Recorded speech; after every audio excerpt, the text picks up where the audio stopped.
ଶକ୍ର ନଗରୀ କେଉଁ ଗୁଣରେ ସମସ୍ତ ଆଉ ଏ ଉଶ୍ୱାସ ହେବାରୁ ପରେ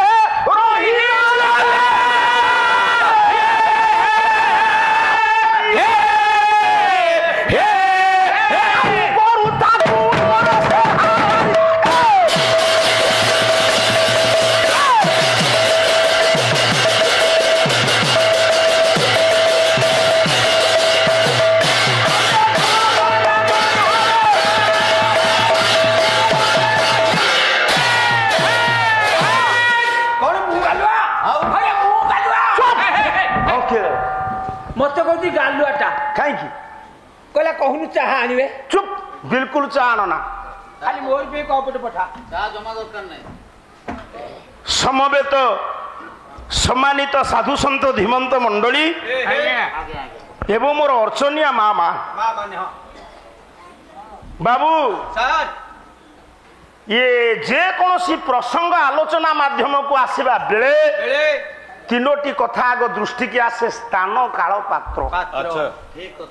आज जो प्रसंग मु आलोचना करी आपण मान निकट रे से स्थान होची द्वारकापुर मु द्वारका देखिनी आज्ञा जे थिला सर्वप्रथमे कुशस्थली तापर हला द्वारका एबे आपनकर गुजरात से कोठी ना भारत वर्षर पश्चिम दिगर अरब सागर ये द्वारकापुर केमिति है रीति जुगीय साहित्य रु केतपद आनिबा तापरे राजा किए देखिबा स्थान होची द्वारका काल समय होची द्वापर जुग समयटा द्वापर जुग पात्र किए आसी ना से द्वारकापुरटा केमिति हेछि कवि सम्राट उपेन्द्र भंजकर गोटे पद गाउछि कला ये गोचर नाही ये जोही रे सिंह होता तते पात्रे पकाई देबी मो बाबा कला चौरा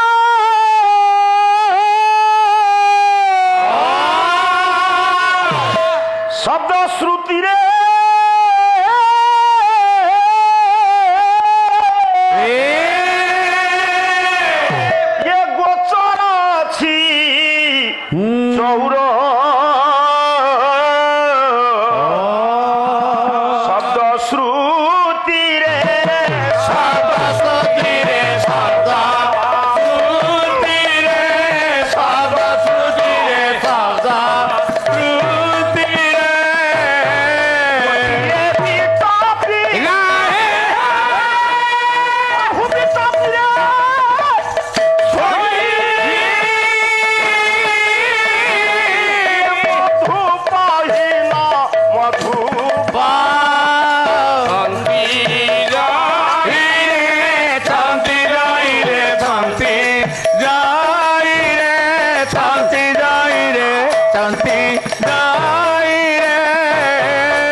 जेतिक आपण माने बसछन सब सुनो मु जानू हरा है तू तो निज बुद्धि रे जानू हरा है तते के जानू हरा करी ना ना बरा निज बुद्धि रे जेतिक आपण माने बसछन सब सुनो आया धन्य तुमे कवि सम्राट उपेन्द्र भंज भंज कोन कहले सारे घुम सरगढ़ रो योग्य दाय रीति जुगीय साहित्य स्रष्टा कोन कहले कहले अछि नाही अछि भर नाही से राज्य रे हां गोचर नाही जोई रे चौर शब्द श्रुति रे के काने रे सुनि नाहंती से राज्य रे चोर नाहंती चोर ना जा चोर अछंती आउ अछंती कोन बेदे रे हां आगे ଚୋର ଅଛନ୍ତି ବେଦ ପୋଥିକି ଚୋରି କରିନଥିଲା ଶଙ୍ଖାସୁର ଶଙ୍ଖାସୁର ମଦ୍ୟପ ନାହାନ୍ତି ହେଲେ ମଦ୍ୟପ ଅଛନ୍ତି ଭ୍ରମର ମାନେ ମହୁ ସଂଗ୍ରହ କରୁଛନ୍ତି ଫୁଲରୁ ଆଜ୍ଞା ଆଜ୍ଞା ଟିକେ ଟିକେ କହିଦେଇକି ଯାଉଛି ହଁ ଗଣିକା ନାହାନ୍ତି କିନ୍ତୁ ଜୁଇ ଫୁଲ ଅଛି ଦୁଇ ଫୁଲୁ ଗଣିକା କଣ କଣ ପୁଅ ବୁଝୁଛୁ ନାହିଁ ମୋ ମା ମାନେ ଜ୍ଞାନୀ ମାନେ ସବୁ ଶୁଣନ୍ତୁ ଶୁଣ ଆଜ୍ଞା ୟାର ଅନୁରୂପ ଗୋଟିଏ ପଦ ମୁଁ ଆପଣ ମାନଙ୍କୁ ଶୁଣାଉଛି କାରଣ ୟାର ଉପରେ ଗୁରୁତ୍ୱ ଦେଲେ ସମୟ ପଳେଇବ ବେଶ ଆଜ୍ଞା ଆପଣ ମାନଙ୍କର ସେ ହଉଛନ୍ତି କିଏ କିଏ କହିଲେ ସାରେ ନା ଉତ୍କଳ ଘଣ୍ଟ ଯଦୁମଣି ଯଦୁମଣି ମହାପାତ୍ର ସେ କଣ କହିଲେ କହିଲେ ଅଛି ନାଇଁ ଦ୍ୱିବିଧାର୍ଥ ଅଳଙ୍କାର ମାନେ ଏଠି ପାଲା ହଉଛି ଫେରେ ହଉନାହିଁ ଆଉ ବିରୋଧ ଏଠି ଗୋଟେ କଥା ଅଛି ପୁଣି ଗୋଟେ କଥା ପୁଣି ଅଛି ଆଉ ନାହିଁ ଆଚ୍ଛା କଣ ଅଛି କଣ କହିଲା କହିଲା ସକଟ ପ୍ରାତ ବିନାଶ କଟକେ ଇଏ ନଫ କଟନ୍ତି ଅରିଦ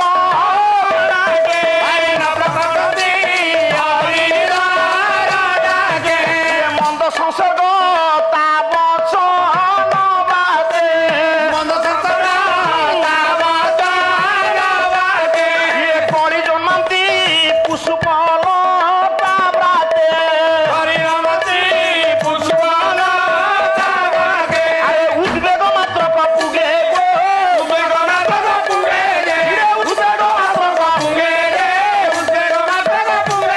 ଆରେ ଉପବାସେ ସଦା ରହିଛନ୍ତି ଏକା ଉପବାସେ ସଦା ରହିଛନ୍ତି ଏକା ବଳ ପଜାରି ବଗେ ଯେ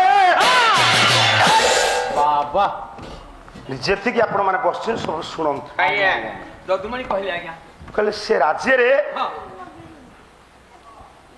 ଶତ୍ରୁ କେହି ନାହାନ୍ତି କିଏ କାହାର ସତ ଅରି କେହି କାହାର ନାହାନ୍ତି ହେଲେ ଆଉ କିନ୍ତୁ ଶଗଡ଼ରେ ସବୁ ଅରି ଲାଗିନି ଲାଗିଛି ନା? ସେ କେଁ କେଁ ହଉନି ହଁ ତେଲ ଦିଆ ହେଇନି ଆଉ ହେ ପୁଅ ଏ ହେ, ସେ ରାଜ୍ୟରେ କେହି କାହା ସାଙ୍ଗରେ କଳି କରନ୍ତିନି ନା ନା କିନ୍ତୁ ସମସ୍ତଙ୍କ ବାରିଆଡେ କଳି ପେଣ୍ଡା ପେଣ୍ଡା ହିଁ ଝୁଲିଛି ସାର୍ ସେ କଳି କିଏ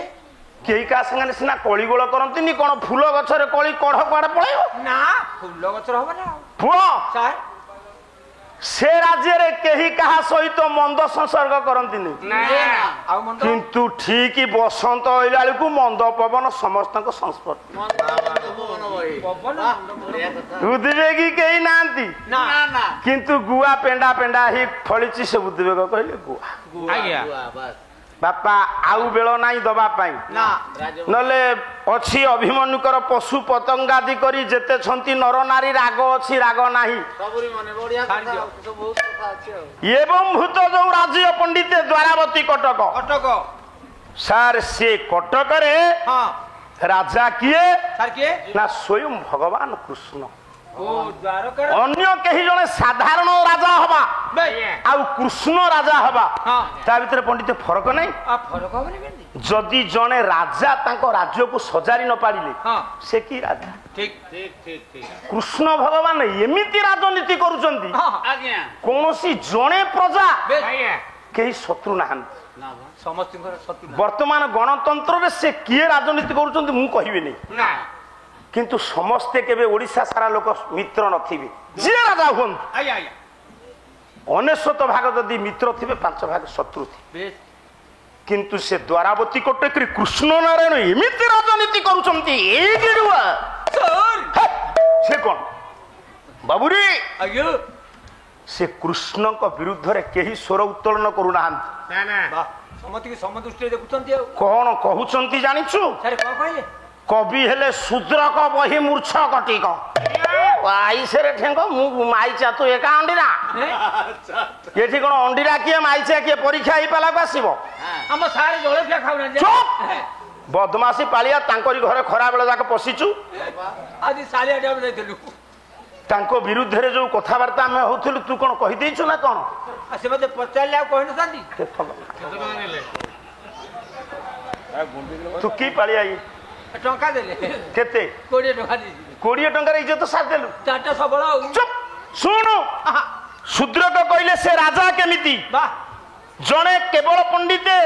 ଦାନୀ ହେଲେ ଚଳିବନି ସେ ରାଜାଙ୍କର ଶିକ୍ଷାଗତ ଯୋଗ୍ୟତା କେତେ କେତେ ବଡ ଦାନୀ ଦାନୀ କେତେ ବଡ ଧନୀ କେତେ ବଡ ବଳଶାଳୀ ଏ ଗୋଟିଏ ଶ୍ଳୋକରୁ ଆସିବ କହିଲା ଦିନା ନାଂ କଳ୍ପ ବୃକ୍ଷ ସୁଗୁଣ ଫଳ ନତ ସଜ୍ଜନା ନାଂ କୁଟୁମ୍ବୀ ଶିକ୍ଷିତା ନାଂ ସୁଚରିତ ନିକଷା ଶିଳବେଳା ସମୁଦ୍ର କର୍ତ୍ତା ନବମନ୍ତା ପୁରୁଷ ଗୁଣ ନିଧି ଦକ୍ଷିଣଂ ଦାରା ସତ୍ତ୍ୱ ସାଧ୍ୟ ସଜୀବ ଅତ୍ୟଧିକ ଗୁଣ ତ୍ୱୟ ସ୍ୱଚ୍ଛା ସନ୍ତିବ ଚାନ୍ୟେ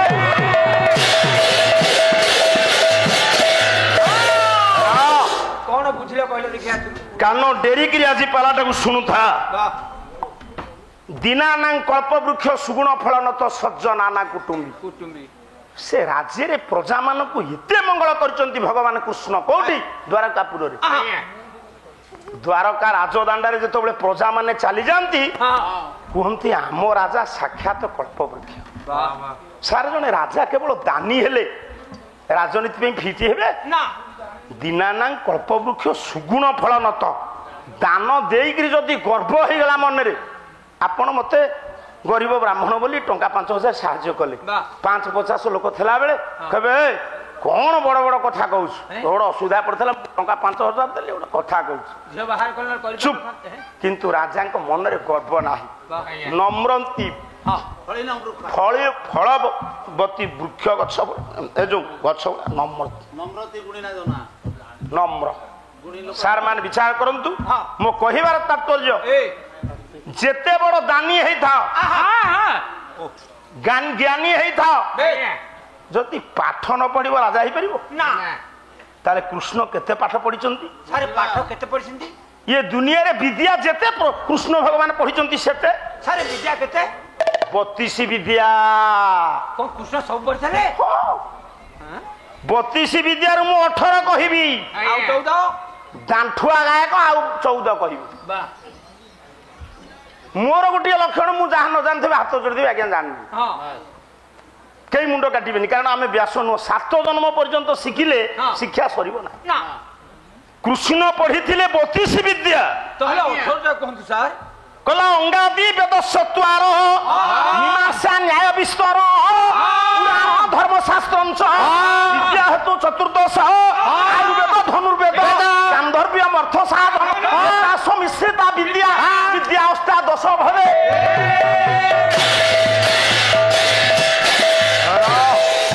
ଗୋଟି ଗୋଟି କରି ହିସାବ ନେଇଯା କଣ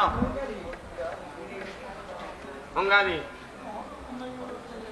ବେଦ ହଉଛି 4 ବେଦର ଅଙ୍ଗ ତୁ କିଏ ଗେଡୁଆ ତୋର ଅଙ୍ଗ ଅଛି ପ୍ରତ୍ୟଙ୍ଗ ଅଛି ବେଦ 4 ଋକ୍ସାମ ଯଜୁରଥ ଅଙ୍ଗ 6 ଶିକ୍ଷା କଳ୍ପ ବ୍ୟାକରଣ ଛନ୍ଦ ନିରୁକ୍ତି ଜ୍ୟୋତିଷ 6 କେତେ ଅଙ୍ଗାଦି ବେଦ ଚତ୍ୱାର ମୀମାଂସା ଶାସ୍ତ୍ର 11 ନ୍ୟାୟ ଶାସ୍ତ୍ର 12 ଧର୍ମଶାସ୍ତ୍ର 13 ପୁରାଣ 14 ତାକୁ ଗୋଟେ ପାଖେ ରଖିଦି 14 ପୁଅ ଆୟୁର୍ବେଦ ଚିକିତ୍ସା ବିଜ୍ଞାନ ଏଇ 32 ବିଦ୍ୟା ଭିତରେ এইথরে ডাক্তার এইথরে ইঞ্জিনিয়র এইথরে রোষেইয়া এইথরে শিক্ষক এইথরে মূর্তি গড়লা বালা এইথরে কলাকার এইথরে নাচলা বালা এইথরে রোষেইয়া এইথরে সব আয়ুর্বেদ চিকিৎসা বিজ্ঞান ডাক্তার বিদ্যা ধনুর্বেদ যুদ্ধ বিদ্যা 16 গান্ধর্বীয় গাইবা নাচিবা মূর্তি গঢ়িবা এসব কলা কৃষ্ণ জানিলে অর্থশাস্ত্র নগণিকি সাড়ে কোন কହୁଛୁ এ পুয়ে 18টা বিদ্যা মু কইলি ଆଉ 14 কহিব যে ইয়ে 18টা তা ভিতরে নথব শুল্ক বলিব কইব কোন বুঝুছু শুল্ক বলিকিরি কহিব যে খালি জনে রাজা জ্ঞানী হেলে চলিবনি আজ্ঞা রাজাঙ্কর চরিত্রবান হওয়া দরকার যেড়ে বড় পণ্ডিত হুঁতু যেতে বড় জ্ঞানী হতু চরিত্রহীন হইতেলে চলিবনি ইয়ে সচরিত্র এক কষটি পথর সাত্বিক ভাবাপন্ন আপন কইবে কৃষ্ণঙ্কর তো এতে স্ত্রী কৃষ্ণঙ্কর স্ত্রী হচ্ছে 16,108 কাহার কৃষ্ণঙ্কর কেতে স্ত্রী 16,108 সারে কোন তাঙ্ক ঘর তো ছুটিকা ছাউন নথিব চুপ কিন্তু কৃষ্ণকে কেই সমালোচনা করি না ব্যাস কহিলে কলে যত্র যোগেশ্বর কৃষ্ণ যত্র পার্থ ধনুর্ধর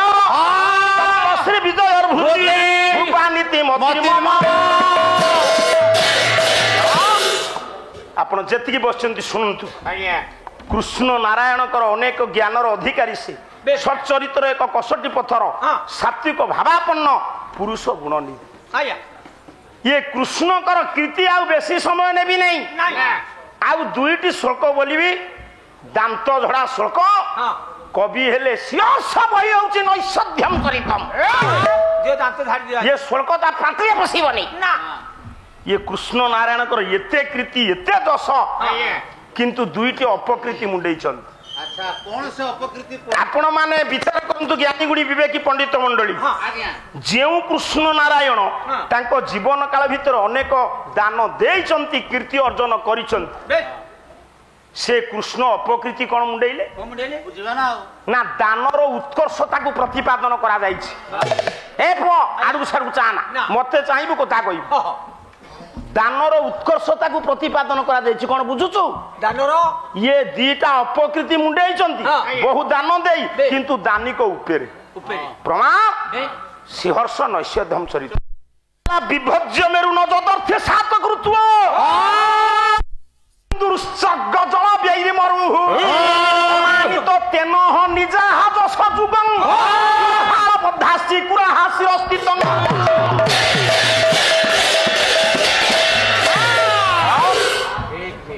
ବିଭଜ୍ୟ ମେରୁନ ଯଦର୍ଥି ସାତ କୃତ୍ୱ। ସାର୍ ମାନେ ଶୁଣନ୍ତୁ ଇଏ ରାଜା କଣ କରିଛନ୍ତି ମେରୁ ପର୍ବତକୁ ଭାଙ୍ଗି ଦାନ ଦେଇ ପାରିନାହାନ୍ତି। ରାଜା ମେରୁ ପର୍ବତକୁ ଭାଙ୍ଗି ଦାନ ଦେଇ ପାରିନାହାନ୍ତି। ନ ସିନ୍ଧୁ ଉତ୍ସର୍ଗ ଜଳ ବ୍ୟୟୀ ମରୁହୁ ରାଜା ତାଙ୍କ ଜୀବନ କାଳ ଭିତରେ ଅନେକ ଦାନ ଦେଇଛନ୍ତି ପ୍ରଭୁ କୃଷ୍ଣ ନାରାୟଣ। ଆପଣ ମାନେ ଯେତେବେଳେ କନକ ବେଦୀରେ କନ୍ୟା ଦାନ କରନ୍ତି ଶଙ୍ଖରେ ପାଣି ଟେକନ୍ତିନି? ଆଚ୍ଛା କେତେ ଝିଅ ଆମେ ଦାନ କଲେ ଗୋଟେ ସମୁଦ୍ର ପାଣି ଶୁଖେଇ ପାରିବା? କିନ୍ତୁ ମୋ ଶ୍ୱଶୁର ଘରେ ପାଣି ଶୁଖେଇ ଦେଲା। ପାଟି କରନା ବିଲକୁଲ ତ ଶ୍ୱଶୁର ଟଙ୍କାଟେ ଦେଇନି ତୁ ଯାଇଥିଲୁ ଶ୍ୱଶୁର ଘରକୁ ସାଇକେଲ ଚୋରି କରି ଆଇଲୁ ଚୁପ କିଣିବ। ଇଏ ରାଜା ମେରୁ ପର୍ବତକୁ ଭାଙ୍ଗି ଦାନ ଦେଇ ପାରି ନାହାନ୍ତି। ଦାନ ଦେଲା ବେଳେ ଉତ୍ସର୍ଗ ଜଳରେ ସମୁଦ୍ର ଦୁଇଟି ଅପକୀର୍ତ୍ତି ମୁଣ୍ଡେଇଛନ୍ତି। କେମିତି ଜଣା ପଡୁଛି ନା ଦ୍ୱିଫାଳ ବଧାସି କୁରାହାସିର ହସ୍ତିତଂ ତାଙ୍କର ମୁଣ୍ଡର କେଶକୁ ଦୁଇ ଫାଳ କରି କୁଣ୍ଡେଇଛନ୍ତି ବୋଲି ଜଣା ପଡୁଛି ଦୁଇଟି ଅପକୀର୍ତ୍ତି ମୁଣ୍ଡେଇଛନ୍ତି। ହ୍ୟାଲୋ ବିଶ୍ୱ କଲ୍ୟାଣମୟୀ ଆଦ୍ୟାଶକ୍ତି ମା ଜଗଜ୍ଜନନୀ ମା ଭଗବତୀର ଅପାର କରୁଣାରୁ ଆପଣମାନଙ୍କର ଉପସ୍ଥିତି କାମନା କରି ସେ ମାଙ୍କ ନିକଟରେ ପ୍ରାର୍ଥନା କରିବେ ଆପଣଙ୍କର ସେଇ ଭଗବତୀ ମା ଏବଂ ଶ୍ରୀ ସତ୍ୟନାରାୟଣ ଆପଣମାନଙ୍କର ମଙ୍ଗଳ କରିବେ। ଇଏ ହେଉଛି ଏକମାତ୍ର ଅନୁଷ୍ଠାନ ଆମମାନଙ୍କୁ ସମସ୍ତେ ଏକତ୍ରିତ କରିଛି। 5 ମିନିଟ୍ ଆମେ ସାର୍ଙ୍କର ସମୟ ଟିକେ ନଷ୍ଟ କରିବୁ। ଯାହା ହଉ ଆଜି ପରମ ସୌଭାଗ୍ୟର ସମ୍ପାଦକ ମହୋଦୟସୁ ଯିଏକି ଆମର ସୁଦର୍ଶନ ମହାପାତ୍ର ମହୋଦୟସୁ ଆଜି ତୃତୀୟ ଦିନ ପାଲାର ପ୍ରଥମ ପର୍ଯ୍ୟାୟରେ ଉପସ୍ଥିତ ଅଛନ୍ତି। ତତ୍ସହିତ ବାଣପୁର ବ୍ଲକ ସଭାପତି ପାଲା ଗାୟକ ବ୍ଲକ ସଭାପତି ଶ୍ରୀଯୁକ୍ତ ଦିଲ୍ଲୀପ କୁମାର ପଣ୍ଡା ମହୋଦୟଙ୍କୁ ସେ ମଧ୍ୟ ଆଜି ଏ ସଭାରେ ଆପଣମାନଙ୍କ ପାଖରେ ଉପସ୍ଥିତ ଅଛନ୍ତି। କାହିଁକି ମୁଁ କହିଲି କଥା ସେମାନେ ଏ ଅନୁଷ୍ଠାନ ପ୍ରତି ଅବଦାନ ଅନେକ। ଏତଦ୍ ବ୍ୟତୀତ ଶ୍ରୀନୀଳାଚଳ ନିଖିଳ ଉତ୍କଳ ପାଲା ଗାୟକ ପରିଷଦର ସମ୍ପାଦକ ସୁଦର୍ଶନ ମହାପାତ୍ରଙ୍କର ଅବଦାନ ଓଡ଼ିଶା ପାଲା ଜଗତରେ ଯେତେ ଅନୁଷ୍ଠାନ ଅଛି ସମ୍ପାଦକଙ୍କୁ ନିମନ୍ତ୍ରଣ କରିକି ଡାକିକି ଆଣିବା ଏଠିକି ବହୁ କଷ୍ଟ ସାଧ୍ୟ ହୁଏ। ଆଜି ଏ ଗ୍ରାମବାସୀମାନେ ଆଜିର ଅନୁଷ୍ଠାନକୁ ତାଙ୍କୁ ନିମନ୍ତ୍ରଣ କ୍ରମେ ସେ ଆଜି ଆମ ପାଖରେ ଉପସ୍ଥିତ ଅଛନ୍ତି। ସେ ମହାଶୟଙ୍କୁ ମୁଁ ଅନୁରୋଧ କରିବି ଶ୍ରୀଯୁକ୍ତ ସୁଦର୍ଶନ ମହାପାତ୍ର ତଥା ବାଣପୁର ବ୍ଲକ ସଭାପତି ଶ୍ରୀଯୁକ୍ତ ଦିଲ୍ଲୀପ କୁମାର ପଣ୍ଡା ମହୋଦୟଙ୍କୁ ମୁଁ ଅନୁରୋଧ କରିବି ସେମାନେ ମଞ୍ଚକୁ ଆସନ୍ତୁ। ଏ ଅନୁଷ୍ଠାନ ତରଫରୁ ତାଙ୍କୁ ଯତ୍କିଞ୍ଚିତ ସମ୍ମାନ ସ୍ୱରୂପ ଅନେକ ଉପଢୌକନ ଦିଆଯାଇପାରିବ। ତେଣୁ ମୁଁ ସେମାନଙ୍କୁ ଅନୁରୋଧ କରିବି ସୁଦର୍ଶନ ମହାପାତ୍ର ମହୋଦୟସୁ ଆଜିର ଇଏ ସଭାର ଏ ପାଲା କମିଟିର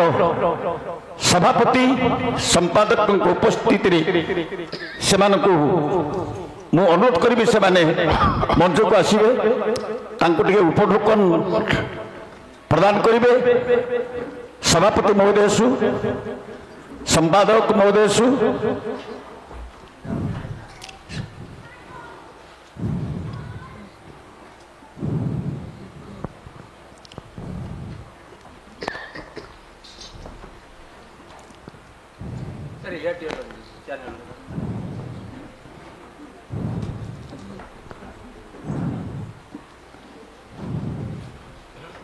ବାଣପୁର ବ୍ଲକ ସଭାପତି